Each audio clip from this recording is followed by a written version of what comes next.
Aam Aadmi party అధికారం కోసం కాదు, రాజ్యాంగ ప్రకారం పేదలకు చెందాల్సిన హక్కుల కోసం పుట్టిన పార్టీ అని ఆ పార్టీ రాష్ట్ర కన్వీనర్ దిద్ది సుధాకర్ అన్నారు.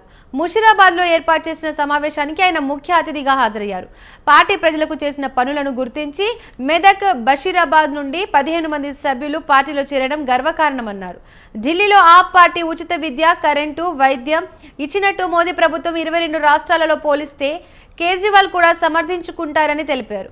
లిక్కర్ స్కామ్లో ఉన్నామని ప్రజలను మోసగించి ప్రభుత్వాన్ని ఏలడం కాదని, 6 నెలల్లో తాము స్కామ్ చేశామని నిరూపిస్తే ఒప్పుకుంటామన్నారు. 2029లో మళ్లీ తిరిగి ఆమ్ ఆద్మీ పార్టీ అధికారంలోకి వస్తుందని తేల్చి చెప్పారు.